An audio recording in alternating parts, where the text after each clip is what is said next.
சென்ற பதிவிலே இந்த ஆத்துமா ஆவிக்கு நாம் எப்படிப்பட்ட உணவை தரப்போகிறோம் என்பதை பற்றி நாம் பார்த்தோம். பாருங்கள், நாம் எல்லோருமே இந்த அழிஞ்சு போகிற மண்ணோடு மக்கி போகின்ற இந்த சரீரத்துக்கு மாத்திரமே முக்கியத்துவம் தருகின்றோம். ஆனால் வேதம் சொல்கிறது, ஆவியை நீங்கள் அவித்து போடாதிருங்கள். உங்கள் ஆத்துமா நரகத்துக்கு செல்லாதபடிக்கு நீங்கள் காப்பாற்றிக் கொள்ள வேண்டும் என்றால் கர்த்தருடைய வார்த்தைக்கு தான் நீங்கள் வந்தாக வேண்டும். அப்படி என்றால் உங்கள் சரீரத்தை நீங்கள் எப்படியாக பேணி பாதுகாத்துக் கொள்கிறீர்களோ, உங்கள் சரீரத்தில் திடீர் என்று ஒரு உடல் பலவீனம் ஏற்படுகின்ற பொழுது அதற்கு எப்படிப்பட்ட ஒரு முக்கியத்துவத்தை கொடுத்து அதுக்கு மருந்து மாத்திரைகள் மூலியமாக சரி செய்து கொள்ளும்படியாக எவ்வளவோ பணம் செலவு பண்ணுகின்றோம். அதே போல இந்த ஆவி ஆத்துமா பலவீனம் அடைகின்ற பொழுது பாருங்கள், இதுக்கு ஏற்ற மருந்து அது கர்த்தரிடத்தில் மாத்திரமே உண்டு. அதுதான் ஜீவிக்கிற வார்த்தையாக இருக்கிறது. அதுதான் உயிர்ப்பிக்கிற வார்த்தையாக இருக்கிறது. அதுதான் உங்களை மரணமே இல்லாத ஒரு இடத்துக்கு கொண்டு போகிற வல்லமையுள்ள வார்த்தையாக இருக்கிறது. அப்போ நாம சரீரத்தை மாத்திரம் பாதுகாத்து கொண்டு ஆவியையும் ஆத்துமாவையும் நாம் கண்டு கொள்ளாமல் விட்டோம் என்றால், இந்த பூமியில நீங்கள் எவ்வளவோ இந்த வார்த்தைக்காக அல்லது உங்கள் சகோதர சகோதரிகளுக்காக, சபைக்கு வருகிற பிள்ளைகளுக்காக, சபைக்கு ஒரு ஆலயம் கட்டுவதற்கு எவ்வளோ பணம் செலவு பண்ணி நல்லவர்கள் செய்து கொடுத்து எல்லாமே பாருங்கள், அது எந்த பிரயோஜனம் இல்லாமல் அது வீணாகி போய்விடும். அப்போ நாம் என்ன செய்கிறோம்? இன்றைக்கு பிறக்கின்ற பொழுது, ஒரு தாயின் கருவிலிருந்து வெளியே வருகின்ற பொழுது பாருங்கள், அந்த குழந்தைக்கு 3 கட்டங்கள் உண்டு. முதல்ல அந்த குழந்தை பாருங்கள், அது தாயினுடைய தண்ணி பைக்குள்ளத்தான் அது ஜீவிக்கிறது. தாய் சாப்பிடுகிற உணவு சுவாசம் எல்லாம் பாருங்கள், அந்த தொப்புள் கொடி என சொல்லக்கூடிய அந்த ஒரு டியூபு மூலியமாகத்தான் அந்த குழந்தைக்கு போய் செல்கிறது. ஆனால் தாயின் கருவுக்குள்ளே இருக்கின்ற பொழுது அந்த குழந்தைக்கு கண்டிப்பாக தண்ணி வேண்டும். தண்ணி இல்லைன்னா அந்த குழந்தை மரிச்சு போயிடும். பாருங்கள், பிரசவ காலம் என்ற பொழுது முதலில் தண்ணி, 2வது ரத்தம், 3வது ஜீவன். அப்போ அந்த குழந்தை பிறக்கின்ற பொழுது பாருங்கள், அங்கே 3 கட்டங்கள் நடக்கிறது. முதலாவது தண்ணி, 2வது ரத்தம், 3வது ஜீவன். அந்த ஜீவன் பெற்று வந்த அந்த குழந்தை வெளியே வந்த பிறகு பாருங்கள், அந்த குழந்தை மரித்து போய்விடும். ஏனென்றால் அதுக்கு தாயின் கருவுக்குள்ள இருக்கின்ற பொழுது பாருங்கள், அது தண்ணிக்குள்ள தான் வாழ்ந்தது. ஆனால் அந்த குழந்தை தண்ணி விட்டு வெளியே வந்த பிறகு அதே நீங்கள் ஒரு தண்ணிக்குள்ள நீங்கள் போடுவீர் என்றால் அந்த குழந்தை மரித்து போய்விடும், அது ஜீவன் பெறாது. அப்போ அந்த குழந்தை வெளியே வந்ததுக்கு பாருங்கள், ஒரு மருத்துவரோ அல்லது ஒரு டாக்டரோ பாருங்கள், அது முதுகை 2-3 தடவை தட்டுவார்கள். அப்படி தட்டின பிறகு தான் பாருங்கள் அந்த குழந்தை கத்த ஆரம்பிக்கும். அப்படி ஆரம்பிக்கின்ற பொழுது தான் பாருங்கள் அது மண்ணிலே வாழ வேண்டிய ஜீவாத்துமாவை பெற்றுக்கொள்கிறாள். அப்படி அந்த குழந்தையை தட்டுகின்ற பொழுது கர்த்தர் அந்த குழந்தையை அனுமதிக்காமல் இருந்திருந்தால் அந்த குழந்தைக்கு அங்கே ஜீவனே வராது. பாருங்கள், தாய்க்குள் இருக்கின்ற பொழுது அதுக்கு ஜீவன் பெறுவதற்கு தண்ணீர் வேண்டும். ஆனால் வெளியே வந்தால் அந்த குழந்தையை தண்ணீரில் போட்டால் ஜீவன் கிடைக்காது.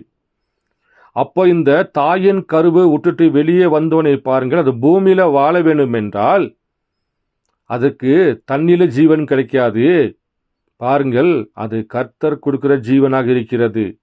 அந்த மருத்துவச்சியோ அல்லது அங்கே இருக்கிற மருத்துவரோ யாரோ ஒருத்தர் அந்த குழந்தை எடுத்து முதுகிலே அடிப்பார்கள். அடிக்கின்ற பொழுதுதான் பாருங்கள் அந்த குழந்தை ஜீவன் பெறுகிறது. அந்த அடிக்கிற அடி அது மருத்துவர் அடி இல்லை, அது கர்த்தர் அடிக்கிற அடி.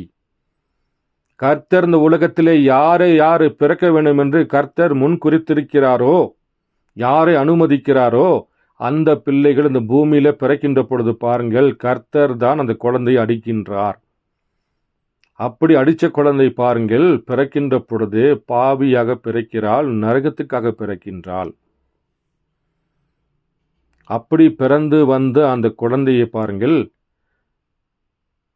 அந்த குழந்தை ஒரு 2-3 மாதங்கள் கொஞ்சம் நல்லா வளர்ந்து வந்தோன்னே பாருங்கள், அந்த குழந்தை இடத்துல ஒரு நிப்புழு அதனுடைய வாயிலே வைத்துக்கொண்டு, அந்த நிப்பலை நீங்கள் எடுத்து பாருங்கள், குழந்தைக்கு யாராவது அழுவதற்கு கற்றுத்தரார்களா? அல்லது குழந்தை திடீரென்று பாருங்கள், நம்ம அவர் விளையாண்டுக்கிற பொருளை எடுத்தவனை பாருங்கள், கோவப்பட்டு கண்கள் சிவந்து கண்ணமெல்லாம் சிவந்து வீரென்று கத்திக்கொண்டு அழ ஆரம்பிப்பாள்.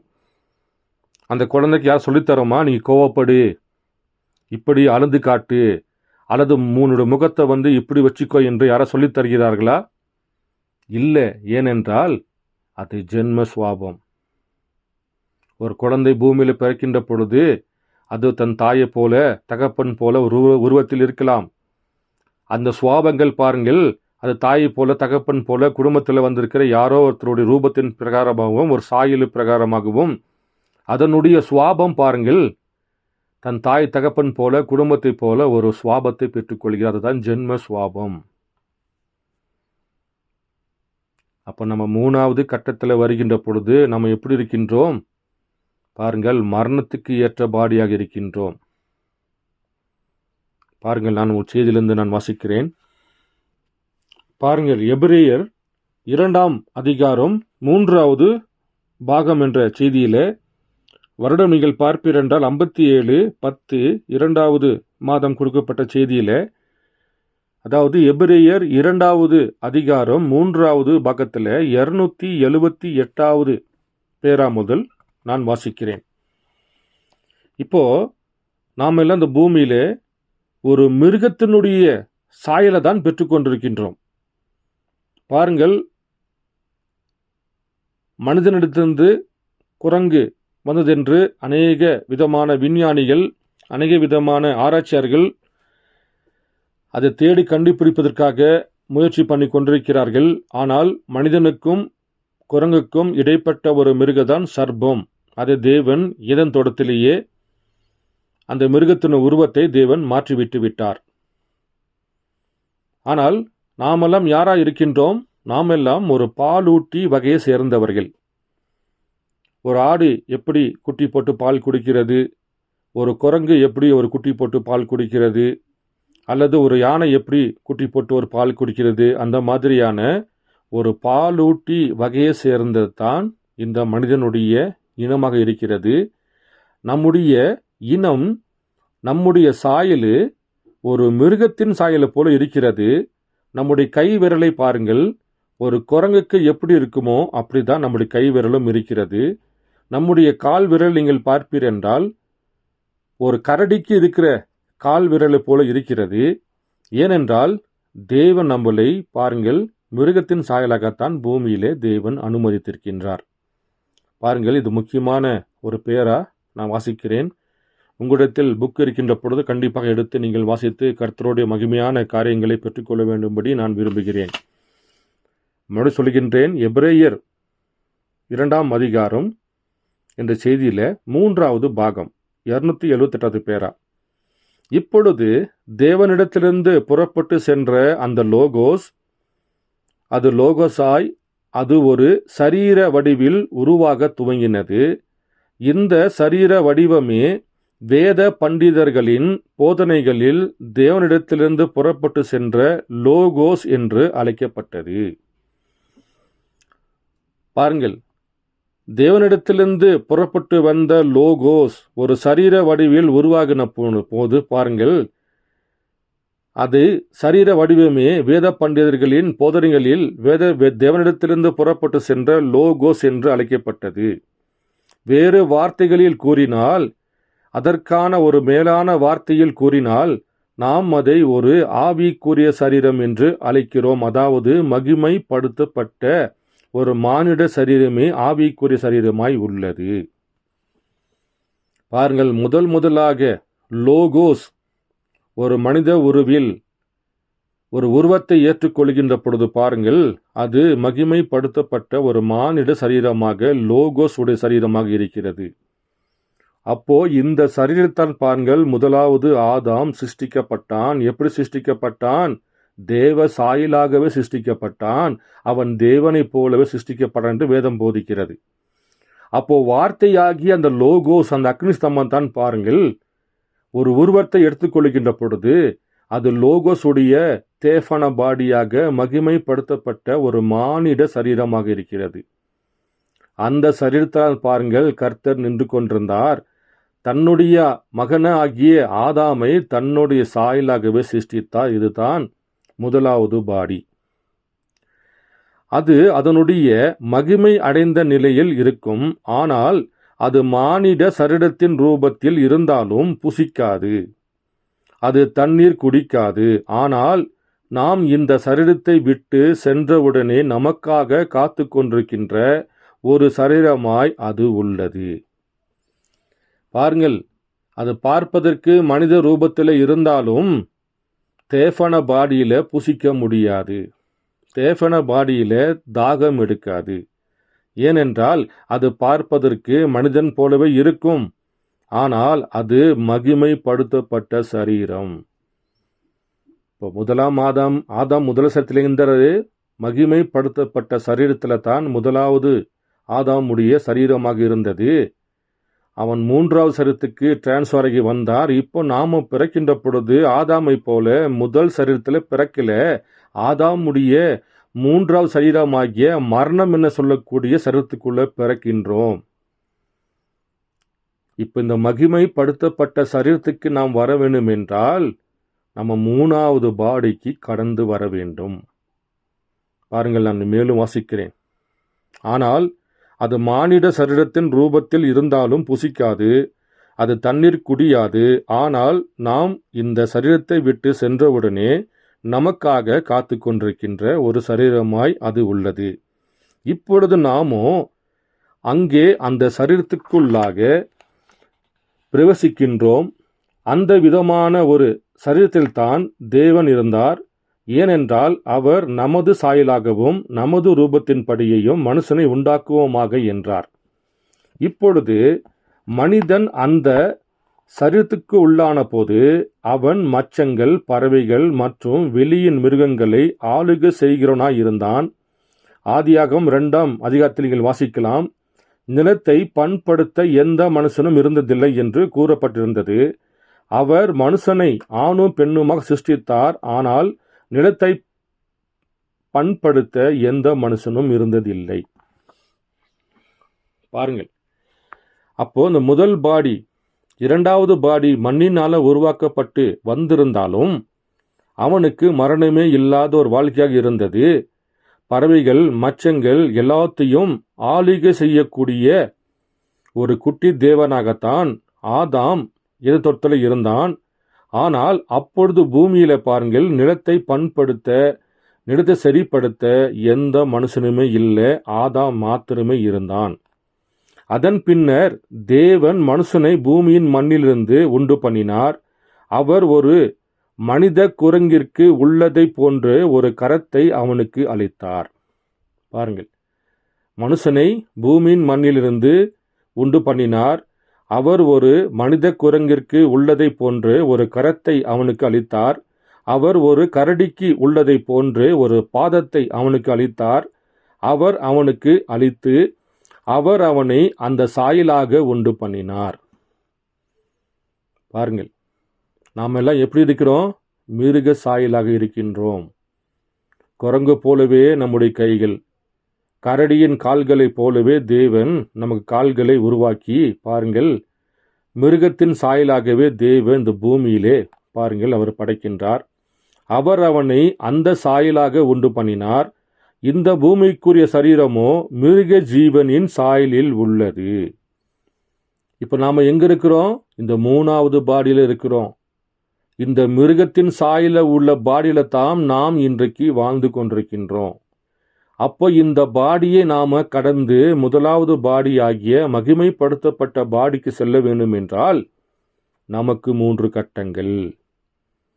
தேவனும் இழந்து போன ஏதேன் தோட்டத்தை புதுப்பிக்க வேண்டும் என்றால் தேவனுக்கு 3 கட்டங்கள். இந்த சபிக்கப்பட்ட பூமியை தேவன் சுத்தப்படுத்த வேண்டும் என்றால் இந்த பூமிக்கு 3 கட்டங்கள்.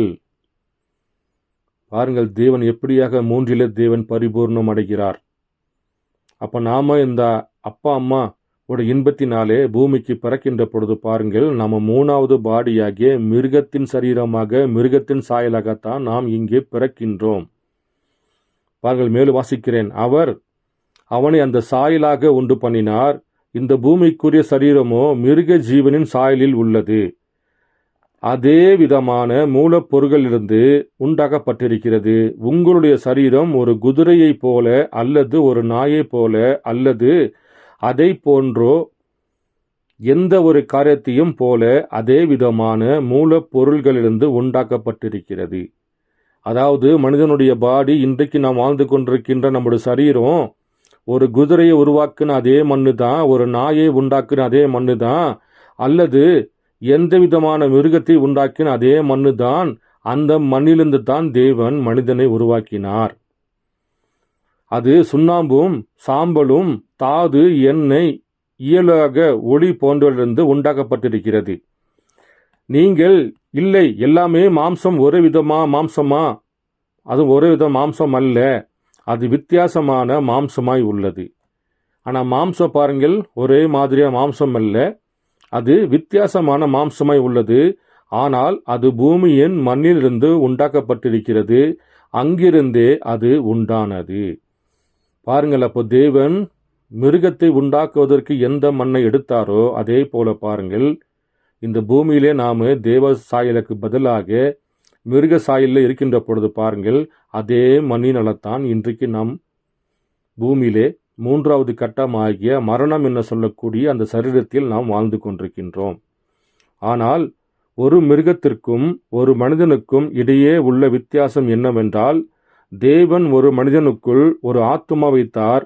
அவர் அதை மிருகத்துக்குள் வைக்கவில்லை. ஏனென்றால் மனிதனுக்குள் இருந்த அந்த ஆத்துமாவே அந்த ஆவிக்குரிய சரீரமாக இருக்கிறது. பாருங்கள், ஆவிக்குரிய சரீரம் என்ன? அது மண்ணினால உருவாக்கப்பட்ட சரீரம் அல்ல, அது வார்த்தையினால உருவாக்கப்பட்ட மகிமைப்படுத்தப்பட்ட லோகோஸ், வார்த்தை என்னும் சரீரமாக இருக்கும். அதுதான் ஆவிக்குரிய சரீரம். ஆனால் இப்போ நாம் எங்கே இருக்கிறோம்? 3வது பாடியாகிய மண்ணினால உருவாக்கப்பட்ட சரீரத்தில் இருக்கிறோம். அப்போ மிருகத்துக்கும் மனிதனுக்கும் என்ன வித்தியாசம்? 2 பேருமே மிருக சாயலாக வாழ்ந்து கொண்டிருக்கின்றமே. எனக்கும் மிருகத்துக்கும் என்ன வித்தியாசம்? பாருங்கள், மிருகத்துக்கு ஆத்துமா இல்லை, மனிதனுக்கு தேவன் ஆத்துமா வைக்கின்றார். அந்த ஆத்துமாவே என்ன செய்யணும்? கர்த்தரை ஸ்தோத்தரி. இந்த ஆத்துமா எங்க வந்து நிற்கணும்? தன்னுடைய சிருஷ்டிகிற இடத்துல வருகின்ற பொழுதுதான் அந்த ஆத்துமா காக்கப்படுகிறது. ஆனா இன்னைக்கு என்ன பண்ணிட்டாங்க? லோகோஸ் வார்த்தையாகிய ஏலோயிம்ட்ட வராமல், கர்த்தருடைய கற்பனைப்படி கை கொள்ளாமல் இந்த ஆத்துமா என்ன செஞ்சு போட்டுச்சு? இன்னைக்கு எல்லா இடத்திலும் பாருங்கள், உலக சபை ஸ்தாபனங்கள், பாரம்பரியங்கள், கர்த்தரை மறுதளிக்கிற வார்த்தைக்குள்ள சென்றுக்கிட்டு இந்த ஆத்துமா கெட்டு போய்விட்டது. இந்த ஆத்துமா உயிர்ப்பிக்கிற வார்த்தையாகிய தேவன பாடிக்கு வருவதற்கு பதிலாக உலக சபை ஸ்தாபன கோட்பாடுக்குள்ள சென்று விட்டது. அப்படி இருக்கின்ற பொழுது எப்படி உங்க ஆத்துமா நித்தியத்தை பெறும்? உங்கள் ஆவி எப்படி உயிர்ப்பிக்கப்படும்? உங்கள் சரீரம் எப்படி தேவன் தங்குகிற ஆலயமாக சரீரம் எப்படி இருக்கும்? பாருங்கள், இந்த 3 கட்டத்தையும் நீங்கள் கடந்து வர வேண்டும். சபைக்கு செல்வதனால ஒன்றுமே கிடையாது. ஞானஸ்தானம் பெறுவதனாலேயோ, ராபசந்த பெற்றுக்கொள்வதனாலேயோ, சபைக்கு போய் தசமாக காணிக்கை கொடுப்பதனாலேயோ, அல்லது இரவும் பகலோ பூரா உட்கார்ந்து ஜபிப்பதனாலேயோ பாருங்கள், நீங்கள் நித்திய ஜீவனை பெற்றுக்கொள்ள முடியாது. உலக தோற்றத்துக்கு முன்பாக தேவன் யாரை முன்குறித்தாரோ அந்த முன்குறித்தப்பட்ட பிள்ளைகளுக்கு மாத்திரமே தேவன் அவர்களுடைய ஆவி, ஆத்மா, சரீரம் 3ஐயும் தேவன் சுத்தப்படுத்தி ஒரே நேர்கோட்டில் கொண்டு வந்து அவர்களை தன்னுடைய புத்திரராக தேவன் பூமியிலே வைக்கின்றார். அப்போ இன்றைக்கு நாம் எங்கே இருக்கிறோம்? இத்தனை ஆண்டுகளாக நீங்கள் சபைக்கு போயிருக்கலாம், செய்தி வாசித்திருக்கலாம், ராபசந்த பெற்றுக்கொண்டிருக்கலாம். உங்க ஆவி எங்கே இருக்கிறது? உங்க ஆத்மா எங்கே இருக்கிறது? சரீரம் எங்கே இருக்கிறது? அது உங்களுக்கு தெரியுமா? அன்பு சகோதர சகோதரிகளே, உங்கள் கை குரங்கு கை போல தெரியுமா? உங்கள் கால்கள் கரடி கால்களை போல தேவன் நம்முடைய பாலூட்டி, மிருகத்தை போல பாலூட்டி இணைந்து சேர்ந்தவர்கள். ஏன் நாமெல்லாம் மிருகத்தைப் போலவே பால் ஊட்டுகிற இனத்தில் நாம் இருக்கின்றோம்? பாருங்கள், இது மரணம் எண்ணக்கூடிய சரத்துக்குள்ளே வாழ்ந்து கொண்டிருக்கின்றோம். அப்ப நாம் எங்கே செல்ல வேண்டும்? பாருங்கள், உங்கள் ஆத்துமா உயிர்ப்பிக்கப்பட வேண்டும் என்றால், பாருங்கள், வேதம் போதிக்கிறது, ஆனால் ஒரு மிருகத்திற்கும் ஒரு மனிதருக்கும் இடையே உள்ள வித்தியாசம் என்னவென்றால், தேவன் ஒரு மனிதனுக்குள் ஒரு ஆத்துமாவை வைத்தார், அவர் அந்த மிருகத்திற்குள் வைக்கவில்லை. ஏனென்றால் மனிதனுக்குள் இருந்த அந்த ஆத்துமாவே அந்த ஆவிக்குரிய சரீரமாக இருக்கிறது. ஆத்துமாதான் ஆவிக்குரிய சரீரம். அதுதான் மகிமைப்படுத்தப்பட்ட மானிட சரீரமாக இருக்கிறது. அதுதான் மகிமைப்படுத்தப்பட்ட லோகோஸ் ஒரு சரீரமாக இருக்கிறது. அப்போ நீங்க தேவ சாயலாக தேவனை முதல் பாடியாகிய ஆதாம் எந்த சரீரத்தில் இருந்தானோ அந்த சரீரத்துக்கு நீங்கள் போகின்ற பொழுதுதான் அந்த ஆவிக்குரிய சரீரமாக இருக்கிறது. அந்த ஆத்துமா அங்க போய் நிற்கணும். கர்த்தரோட சமூகத்துக்கு முன்பாக தேவன பாடியாக அந்த ஆத்துமா கர்த்தருக்கு முன்பாக நிற்கின்ற பொழுதுதான் அந்த ஆத்துமா தான் ஆவிக்குரிய சரீரமாக இருக்கிறது. பாருங்கள், ஞானஸ்நானம் என்பது வெளி தோற்றத்தில் இருக்கிற அழுக்கத்தான் கழுவுச்சி. ஆனால் ஆவி ஆத்மா சரீரத்தை சரிப்படுத்த வேண்டும் என்றால் கர்த்தருடைய கிருபை, கர்த்தருடைய முன்குறித்தல் உங்கள் மேலே இருக்க வேண்டும். அந்த புள்ளி உள்ள பறவை மாதிரி கர்த்தருடைய ரத்தம் உங்கள் மேலே தெளிக்கப்பட்டிருக்க வேண்டும். எப்படி ஆட்டுக்குட்டி மேலே புறா வந்து அமர்கின்ற பொழுது அந்த ஆட்டுக்குட்டியை புறா மீட்டுக் கொள்கிறதோ, அதே போல செம்மறியாடாக நீங்கள் பூமியில இருந்தால்தான் புறாவாகிய அந்த பசுத்தாவி உங்கள் மேல் அமர்ந்து கொண்டு உங்களை மீட்டுக் கொள்ள முடியும். இயேசு கிறிஸ்து செம்மறியாடாக இருந்தார். அந்த செம்மறியாடு மேலே புறா அமர்ந்து கொண்டு புறா ஆட்டுக்குட்டியை மீட்டு கொண்டது. பாருங்கள், புறா செம்மறியாடு தவிர வேறு எந்த மிருகத்தின் மேலேயே அமர மாட்டாள். ஏனென்றால் செம்மறியாடுடைய சுவாபம் வேறு, மற்ற மிருகத்தினுடைய சுவாபம் வேறு. ஆனால் செம்மறியாட்டினுடைய சுவாபமும் புறாவினுடைய சுவாபமும் ரெண்டும் ஒன்றாக ஒத்து போகும்.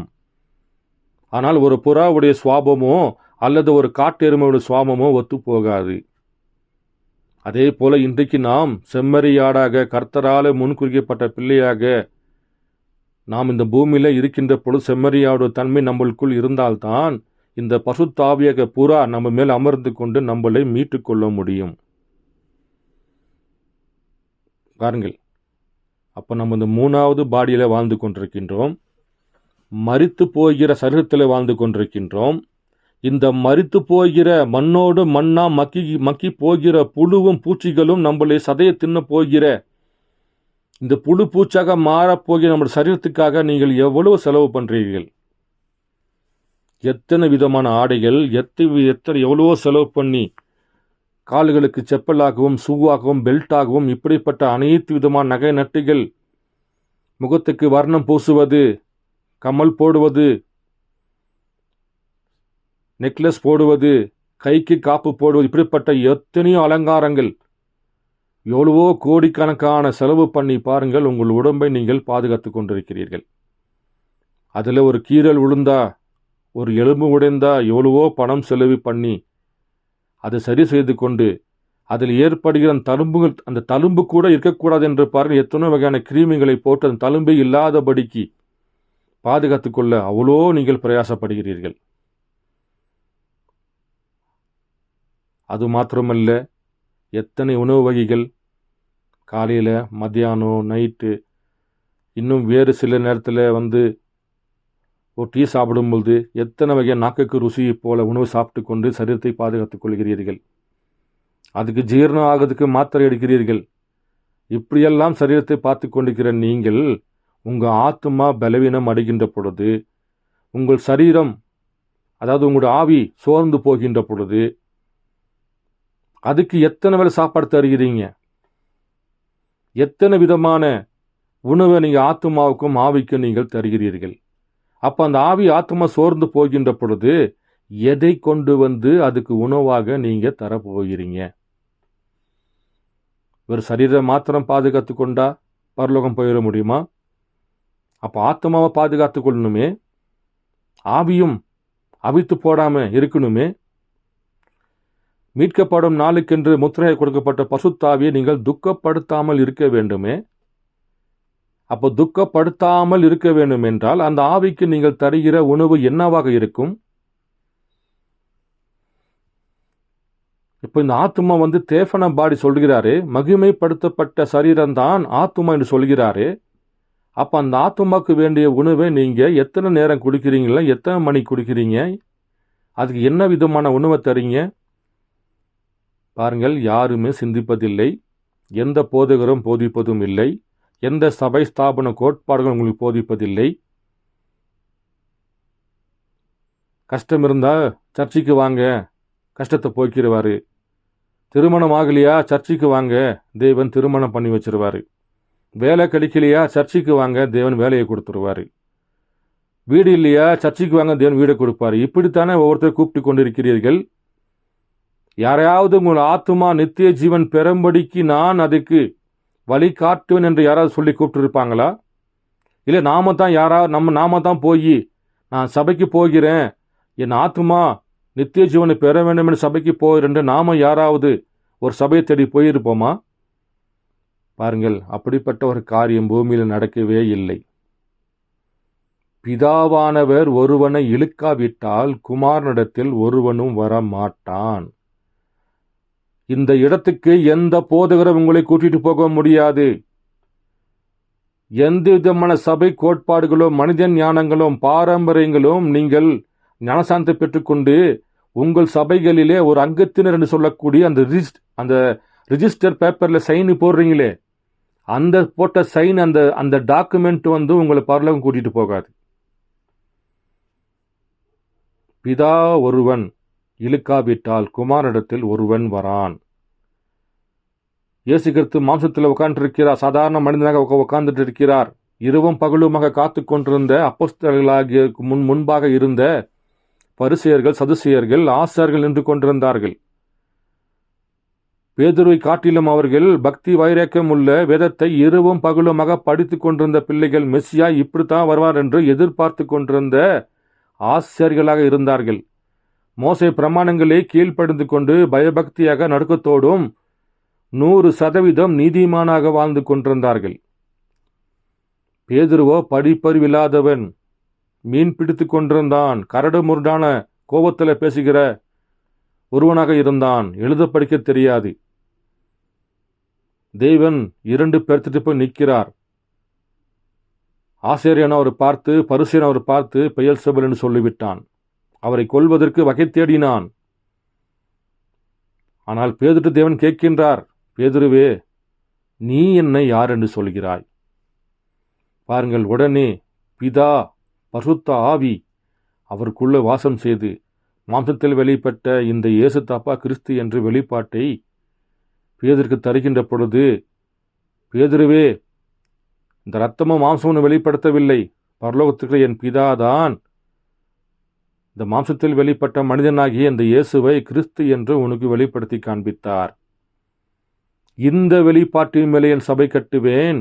இதோ பரலோகத்தின் திருவுக்கோளாகிய இந்த வெளிப்பாடை உன்னிடத்தில் நான் தருகின்ற தேவன், அந்த லோகோசித்து தான் தேவன் பரலோகத்தின் திருவுக்கோளை கொடுத்தார். எதற்காக? தேஃபனபாடியாக மாறுவதற்காக, மகிமைப்படுத்தப்பட்ட சரீரமாக மாறுவதற்காக, ஆதாமுடைய முதல் பாடிக்கு வருவதற்காக தேவன் திருவுக்கோளை கொடுத்திருந்தார். பவுலை நீங்கள் பாருங்கள், சவுலாக இருக்கின்ற பொழுது யெகோவாவின் தீவிர பக்தன், மோசே பிரமாணங்களை கீழ்ப்படிந்து கொண்டிருந்தான், நியாயப்பிரமாணங்களுக்கு கீழ்ப்படிந்து கொண்டிருந்தான். யெகோவா தேவனுடைய தீவிர பக்தன், அக்னி ஸ்தம்பத்தில் வெளிப்பட தேவன் யெகோவா தேவன் என்று அந்த உறுதியோடு நின்று கொண்டிருந்தான். மோசேயுடைய பிரமாணங்கள் போதிக்கிறதே, என்னை அல்லாமல் உங்களுக்கென்று ஒரு தேவனை நீங்கள் உருவாக்க வேண்டாம், நமஸ்கரிக்க வேண்டாம் என்று மோசேயினுடைய 10 கட்டளையில் போதிக்கப்படுகிறதே. அப்படி இருக்கின்ற பொழுது இந்த அப்போஸ்தலர்கள் எப்படி இயேசு கிறிஸ்து நாமத்தை கொண்டு வருவாங்க என்று அவர்களை சிறுபிடிப்பதாக சொல்லுகின்ற பொழுது, சவுலாக நின்று கொண்டிருக்கின்ற பொழுது பாருங்கள், அவனுடைய சிந்தை அறிந்த தேவன் அதே அக்னி ஸ்தம்பத்தில் நின்று கொண்டு, யெகோவா தேவனுடைய சிம்பலில் நின்று கொண்டு இயேசு கிறிஸ்துவாக பேசிவிட்டார். சவுலாக இருந்தவன் அக்கினிஸ்தம்பத்தில் பார்த்த யெகோவா தேவன் தான் இயேசு கிறிஸ்துவின் வெளிப்பாடை பெற்றுக்கொண்ட பிறகு பாருங்கள், அவனும் அந்த தேஃபனா பாடிக்கு செல்லக்கூடிய திருவக்கோலை அவன் வாங்கி கொண்டான். சமாரிய பெண்ணை பாருங்கள். சமாரிய பெண்ணுக்கு இவர் தான் இயேசு என்று தெரியுமா? அல்லது இவர்களுக்கு 12 சீசர்களுக்கு தெரியுமா? அல்லது இவர் தான் கண்ணின் வயிற்றில் பிறந்த மரியாளோட வயிற்றில் பிறந்த யூதன் என்று தெரியுமா? ஒன்றுமே தெரியவே தெரியாது. ஒரு யூத கணத்தின் மேலே அமர்ந்து கொண்டிருக்கிறார் என்பதை மாத்திரமே தெரிந்து கொண்டிருந்தாள். ஆனால் தேவன் அவளிடத்தில் பேசுகின்ற பொழுது பாருங்கள், அவள் அந்த தேஃபன பாடிக்கு போக வேண்டிய திருவக்கோலை அவள் வாங்கி கொண்டாள். நாத்தான் வேலை பாருங்கள், அவனும் பாருங்கள், அன்றைக்கு இவர்தான் கர்த்தர் என்று வெளிப்பாடு பெற்றுக்கொண்ட பிறகு அவன் அந்த 3வது பாடியாக தேஃபன பாடிக்கு செல்ல வேண்டிய அந்த திருவக்கோலாகிய அந்த வார்த்தையை அவன் பெற்றுக்கொண்டான். இப்போ நாம் எங்கே இருக்கிறோம்? 3வது பாடியிலே இருக்கின்றோம். அப்போ இன்றைக்கு 2வது வரிகளை இயேசு கிறிஸ்து வருவேன்னு சொன்னாரே, அவர் வந்தாரா இல்லையா? ஏனென்றால் மீட்கப்படும் நாளுக்கென்று முத்திரையாக கொடுக்கப்பட்ட பசுத்தாவி. நீங்கள் பசுத்தாவி எதை கொடுக்கப்படுகிறது? மீட்கப்படும் நாளுக்கென்று, எடுக்கப்படுதலுக்கென்று தேவன் பசுத்தாவியை தருகிறார். அந்த பசுத்தாவியை நீங்கள் பெற்றால்தான் உங்க ஆவி, ஆத்மா, சரீரம் சுத்தமாக்கப்படும். பாருங்கள், இன்றைக்கு இதுதான் அநேக ஜனங்கள் பெற முடியாமல் அந்நிய பாஷை பேசுவதே பசுத்தாவியை நினைத்து கொண்டிருக்கிறார்கள். அந்நிய பாஷை என்பது அவ்விசுவாசிக்கு அடையாளம். பாருங்கள், பசுத்த ஆவியானவர் உங்களுக்குள் வந்தால் உங்களை சகல சத்தியத்துக்கோ வழிநடத்துவார்.